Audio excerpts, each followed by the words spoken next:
బెజ్జంకి రాజకీయాల్లో మాటల యుద్ధం మళ్లీ హాట్ టాపిక్ గా మారింది. మాజీ ఎమ్మెల్యే రసమై బాలకిషన్ వ్యాఖ్యలపై కాంగ్రెస్ నాయకులు తీవ్రంగా స్పందించారు. బెజ్జంకి మండల కేంద్రంలో నిర్వహించిన విలేకరుల సమావేశంలో కాంగ్రెస్ పార్టీ నాయకులు మాజీ ఎమ్మెల్యే రసమై బాలకిషన్ చేసిన వ్యాఖ్యలను తీవ్రంగా ఖండించారు. కాంగ్రెస్ పార్టీ మండల అధ్యక్షుడు లింగాల శ్రీనివాస్ మాట్లాడుతూ బీఆర్ఎస్ పార్టీ కార్యాలయ ప్రారంభోత్సవం సందర్భంగా రసమై చేసిన వ్యాఖ్యలు కాంగ్రెస్ కార్యకర్తలను అవమానించే విధంగా ఉన్నాయని ఆరోపించారు. ప్రజలే ఎన్నికల్లో రసమై తిరస్కరించారని ఆ విషయాన్ని గుర్తుంచుకోవాలని సూచించారు. డబుల్ బెడ్రూమ్ ఇల్లు, దళిత బంధు, బీసీ బంధు, రైతు రుణమాఫీ వంటి పథకాలు బీఆర్ఎస్ హయాంలో పూర్తి స్థాయిలో అమలు కాలేదని విమర్శించారు. ప్రస్తుతం కాంగ్రెస్ ప్రభుత్వం రైతుల ధాన్యాన్ని పూర్తిగా కొనుగోలు చేస్తుందని తెలిపారు. సన్నవడ్లకు 500 బోనస్ ఇస్తుందన్నారు. ముఖ్యమంత్రి రేవంత్ రెడ్డి రైతులకు 2 లక్షల వరకు రుణమాఫీ అమలు చేశారని గుర్తు చేశారు. మానకొండూరు ఎమ్మెల్యే కవ్వంపల్లి సత్యనారాయణ ఆధ్వర్యంలో పేదలకు ఇందిరమ్మ ఇల్లు, ఉచిత విద్యుత్, మహిళలకు ఉచిత బస్సు ప్రయాణం, రేషన్ కార్డులు, ఆరోగ్యశ్రీ సేవలు అందుతున్నాయని తెలిపారు. రైతుల పేరుతో రాజకీయాలు చేస్తున్నారని ఆరోపిస్తూ రసమయ వ్యాఖ్యలను రైతులు నమ్మవద్దని కాంగ్రెస్ నాయకులు కోరారు. ఈ సమావేశంలో పలువురు కాంగ్రెస్ నాయకులు, కార్యకర్తలు పాల్గొన్నారు. ఈ అంశంపై మీ అభిప్రాయం ఏమిటి? కాంగ్రెస్ వాదనతో ఏకీభవిస్తున్నారా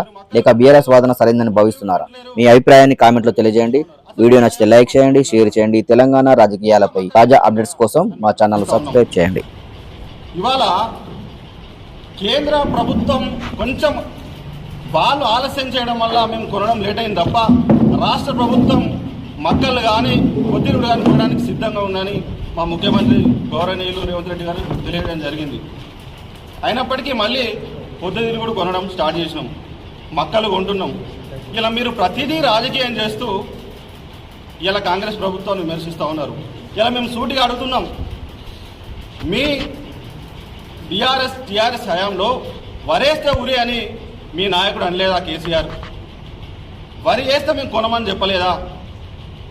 ఇలా వరేస్తే ఉరి అన్నారు కాబట్టి మీకు ఉరితాడేసి ఇలా మిమ్మల్ని పాదాలను దొక్కి కాంగ్రెస్ ప్రభుత్వాన్ని తీసుకొచ్చారు.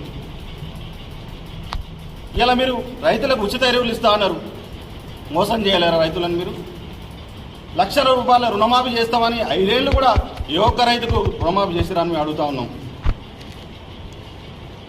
అంటే ఈ విధంగా మీరు రైతులను మభ్యపెట్టి మోసం చేసిరు కాబట్టి ఇలా కాంగ్రెస్ పార్టీకి అధికారం కట్టబెట్టిరు రైతులు కానీ ప్రజలు కానీ. ఇలా యూరియా గురించి మాట్లాడతాడు, అసలు ఈయనకు ఆలోచన ఉందా లేదా, చదువుకున్నాడా లేదా, అసలు చదువుకున్న వ్యక్తిగానే మాట్లాడతలేడు. యూరియా అనేది కేంద్ర ప్రభుత్వం ఆధీనంలో నుంచి వచ్చే సబ్జెక్ట్. అది ఇలా యూరియా ఇస్తలేరు, చెప్పులు లైన్లో పెడుతురు, అది పెడుతురు, ఇది పెడుతురు, యాభై పెట్టినట్టు. అది కేంద్ర ప్రభుత్వం యూరియా అనేది మనం ఎప్పుడైనా కానీ కేంద్ర ప్రభుత్వం ఇస్తాను. ఈ సందర్భంగా మీరు తెలుసుకోవాలని గుర్తిస్తూ ఉన్నాం. ఇలా ప్రతిదీ రాజకీయం చేసుకుంటా ఈయనకు మొత్తం భూత పురాణాల రసమై బాలకిషన్ అనాలి. ఏం బీకినావు, నీ ఇంట్లో పీనియల్లా చెప్పులతో కొడతారా? కాంగ్రెస్ కార్యకర్తలను పండబెడితే కసరు వెళ్ళాలి. ఇవా నీ మాటలు. నీ అహంకారానికి చరమగీతం పాడింది మానకొండ ప్రజలు. ఇలా కాంగ్రెస్ పార్టీ కార్యకర్తలను పండబెట్టి తొక్కుడు కాదు, నిన్ను పండబెట్టి తొక్కిరు కాబట్టి 60 కిలోమీటర్ల లోతుకు పోయినావు.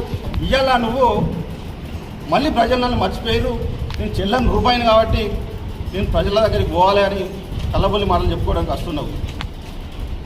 కానీ నేను ప్రజలు నమ్మే పరిస్థితుల్లో లేరు. మీ బీఆర్ఎస్ హయాంలో వడ్లు కొట్టుకోపోలేదా? మురళపొన్న మా కిసాన్ సెల్ అధ్యక్షుడు రొడ్డ మలేశం గారి వడ్లు కొట్టుకోపోలేదా?